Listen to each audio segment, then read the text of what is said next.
Okay, Baruch Hashem, we conclude another incredible week of learning 5 minutes of tefillah together. Yesterday, we learned the powerful piece entitled No Tefillah is Like the Next. Today, the title might be equally as important and as powerful, in which Hashem Pincus is going to teach us how every prayer is answered. And this is something that is a question that plagues people from the youngest of ages, a question that pops up in their mind all the time. Sometimes we're bold enough to articulate it.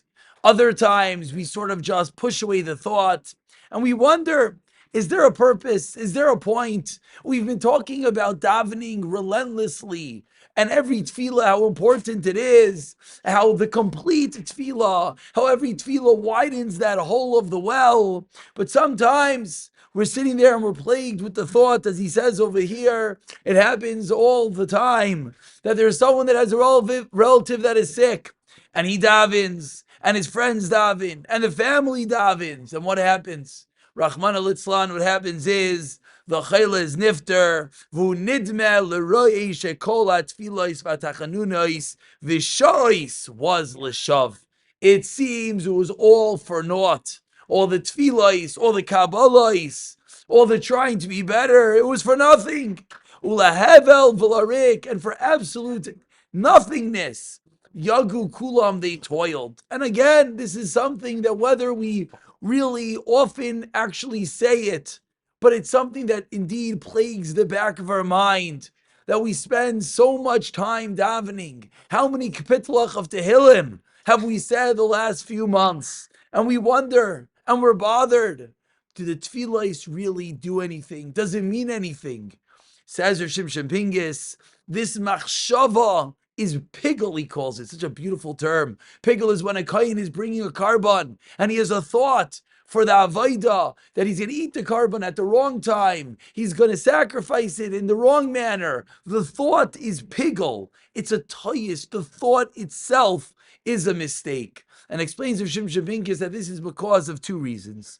Number one, we can now appreciate, after learning the past few weeks, that the purpose of the tefillah is not for the result, but it's for ourselves, to become closer to Hashem. It's not to get the parnasa and get the health or get the children. It's not that the sick person should be better. Those are all nice. But there's a much greater result that when we daven, we're fulfilling the will of HaKadosh Baruch Hu and connecting and becoming closer to Him. And that, of course, happens with every tefillah. So the question itself makes no sense. What do you mean?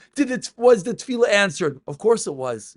You davened. You became closer. Your neshama is more intrinsically connected to HaKadosh Baruch Hu. And secondly, says Rav Pincus, that in reality, the tefillah was answered. Just not necessarily will you see the result on this world today or tomorrow, but there's that flask of tears up in Shemayim that Hashem will pull out, maybe for one's relative, maybe for a grandchild. How many children do we see that become incredible people? And one might wonder, where did that come from? And then they'll trace it back that there will be an elder, Baba or Zayda, a great grandparent who was David, who was Shomer Shabbos. Those tefillahs at the time might have seemed the Bubby sitting there, lighting candles and crying and wondering, are my tefillahs going anywhere?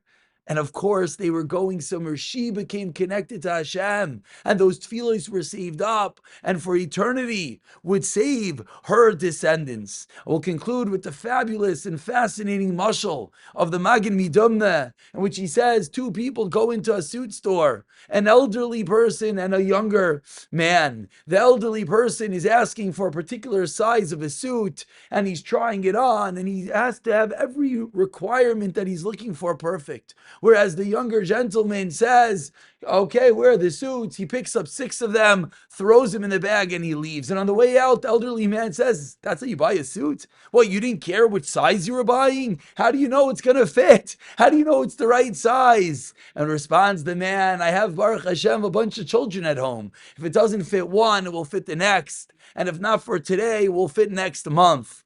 Says Shimshon Pincus, Those are our tefillahs. That even if it doesn't fit today, it will fit tomorrow. Even if it doesn't save and help one, or doesn't seem like it does. Firstly, it connects you to Hashem. And secondly, it could save down the road. B'siyata dishmaya.